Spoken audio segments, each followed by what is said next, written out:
Bonjour à tous et à toutes, bienvenue dans cette vidéo. Cette vidéo est faite pour aider les personnes qui n'ont jamais utilisé le transpalette électrique de faire comprendre les différents éléments de sécurité avec l'utilisation de cette transpalette. Quand vous débutez votre travail, vous serez en période d'essai et si durant cette période vous faites une erreur fatale, comme par exemple en faisant tomber une palette, vous pouvez commencer à chercher un autre. Malheureusement, ce monde du travail est ainsi. Il faut savoir que le prix d'une palette, selon votre entreprise, est autour de 4 chiffres en euros, ce qui peut représenter des mois de salaire pour un salarié et donc l'employeur n'hésitera pas à séparer du salarié. Voilà, ceci étant dit, allons dans l'essentiel. Les palettes européennes utilisées sont rectangulaires et les dimensions sont 1,20 m pour la longueur et 0,8 m pour la largeur. La longueur est donc plus grande de 40 cm et cette différence va retenir toute notre attention lors de la manipulation des palettes. Il existe deux types de palettes pour les mêmes dimensions. Les palettes à deux entrées. Là, on ne peut mettre les fourches de la transpalette ou du chariot que par les deux entrées. Et nous avons les palettes à quatre entrées, c'est-à-dire deux entrées selon la longueur et deux entrées selon la largeur. Les palettes utilisées en entrepôt logistique ou bien en général sont des palettes à quatre entrées, c'est-à-dire nous avons deux entrées selon la longueur, comme le montrent les flèches rouges entourées en vert. Nous allons expliquer comment prendre ces palettes avec une transpalette électrique. Avec une transpalette manuelle, en général, il n'y a pas de problème. Pour une prise de la palette en longueur, c'est-à-dire on place les fourches selon le sens de la longueur. En général, là aussi, il n'y a pas de problème car la longueur des fourches correspond à la longueur des palettes. Nous allons voir la vidéo suivante et nous allons expliquer les points essentiels à comprendre.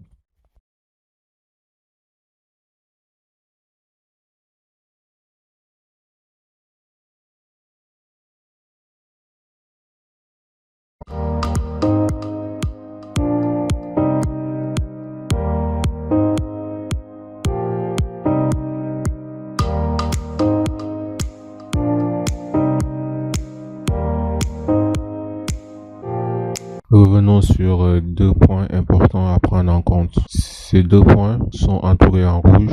Premièrement, la transpalette est collée contre la charge afin de la sécuriser. Deuxièmement, un autre point qui est très important, les fourches de la transpalette ne doivent pas traverser la palette.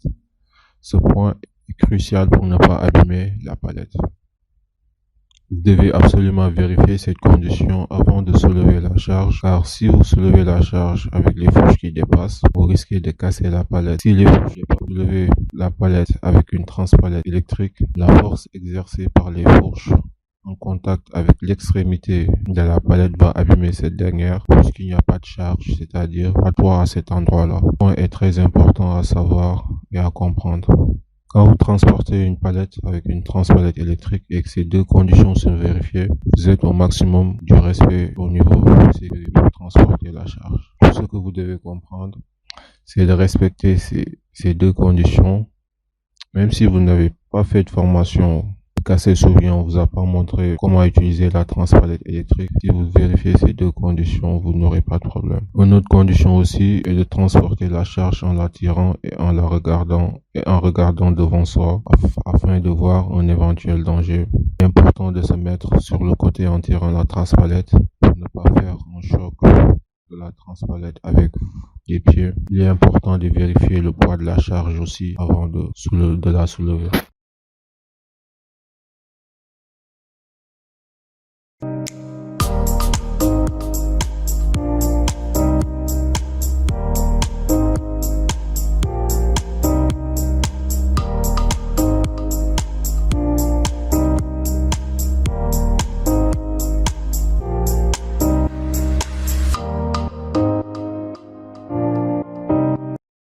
Nous avons vu dans la vidéo précédente comment transporter une palette en la prenant par la largeur. Il faut savoir que très souvent vous n'aurez pas le choix. Vous pouvez sortir la palette qu'en la prenant par la largeur. Comme les palettes qui sont rangées des fois dans les camions, afin d'optimiser l'espace. Ici, le manutentionnaire a respecté la deuxième condition, c'est-à-dire la fourche n'est pas entièrement placée dans le sens de la largeur afin de ne pas abîmer la palette, mais la première condition n'est pas respectée, c'est-à-dire que la charge n'est pas plaquée contre la transpalette, la charge n'est donc pas sécurisée. Un marquage a même été placé sur la transpalette afin de savoir où s'arrêter pour respecter la deuxième condition. Je le répète encore, on ne doit pas voir la fourche de l'autre côté de la palette.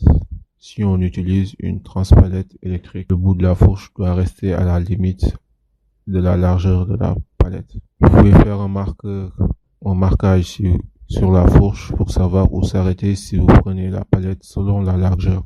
Il faut faire très attention ici en transportant cette charge selon la largeur. Mon conseil est de prendre la charge par la largeur et de la faire sortir. Et dès que vous pouvez, vous prenez la charge, vous la déposez et vous le prenez par la longueur afin de respecter les deux conditions vues précédemment. Si vous n'avez pas le choix de prendre la palette par la largeur, vous pouvez transporter cette palette mais en faisant très attention sur le trajet, c'est-à-dire ne faites pas d'à-coup avec la gâchette de la transpalette, sinon vous risquez de déséquilibrer la charge et de la faire tomber vu que la charge n'est pas sécurisée. Relâchez la gâchette tout doucement sans à-coup. C'est un point très important si vous transportez la palette par la largeur. Vous devez tirer la palette si c'est une petite descente, vous devez la pousser si c'est une petite montée. Si la pente est un peu importante, que ce soit une montée ou une descente, trouvez un autre chemin, sinon vous risquez de faire tomber la palette. La palette électrique à longue fourche est faite pour transporter deux palettes en même temps. Le principe reste exactement le même. Les deux conditions vues précédemment doivent être vérifiées. Si vous avez bien compris les deux conditions précédemment, vous n'aurez pas de problème. Premièrement, si vous devez transporter deux palettes en même temps, assurez-vous que les deux palettes soient juste à poser. C'est-à-dire qu'il n'y a pas d'espace entre les deux palettes. Les deux palettes doivent être collées. Si c'est pas le cas, prenez la première palette avec la grande fourche, en respectant bien sûr la condition numéro 2, et déplacez-la pour la coller à la deuxième palette. Si vous soulevez les deux palettes espacées d'une petite distance, vous risquez de casser la première palette car la condition numéro 2 ne sera pas vérifiée pour la première palette.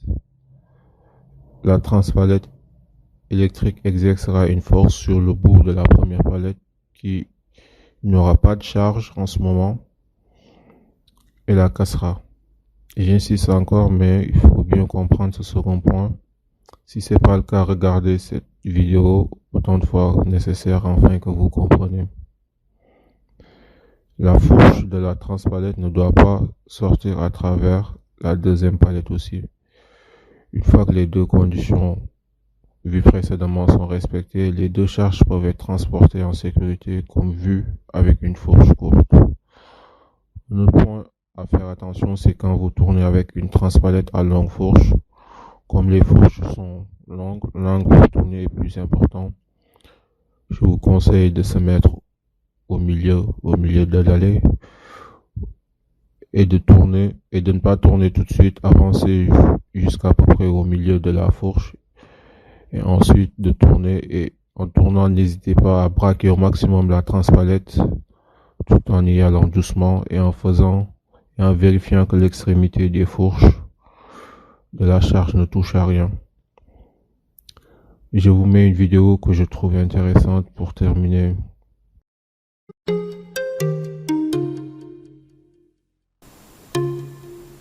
Pour conduire un transpalette électrique, restez à l'avant face à votre trajectoire et sur le côté, de façon à voir ce qui se passe autour de vous.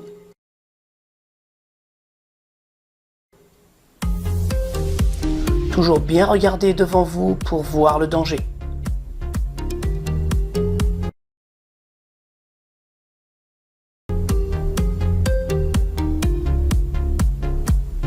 Pour tourner à l'intérieur d'une remorque, mettez-vous sur le côté et en marche avant pour ne pas vous faire écraser.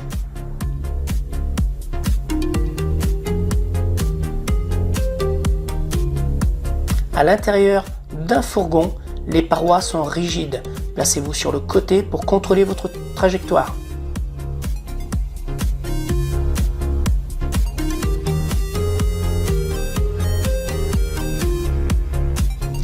Attention au risque d'écrasement contre la paroi. Nous voilà à la fin de cette vidéo. J'espère que cette vidéo vous a appris quelque chose et qu'elle vous aidera à bien démarrer. Les conseils que je peux vous donner quand vous débutez, privilégiez la sécurité plutôt que la vitesse. Ce n'est pas grave si vous n'allez pas au rythme des autres, c'est normal, vous débutez. Une fois que vous aurez acquis ces bases de sécurité, vous pouvez aller plus vite. Tendez l'oreille aussi, soulevez tout doucement la palette et tendez l'oreille. Et si vous entendez un bruit de couinement ou un autre bruit, arrêtez la manipulation, revenez en arrière et vérifiez si la condition numéro 2 est vérifiée. Un autre conseil aussi, un dernier que je peux vous donner, c'est d'écouter votre sixième sens. Par exemple, ne prenez jamais un chemin avec une pente importante, que ce soit une montée ou une descente, ou bien un chemin qui contient des trous. Voilà, j'espère que cette vidéo vous a aimé. Sinon, n'hésitez pas à partager, à aimer. Puis je vous souhaite un bon courage.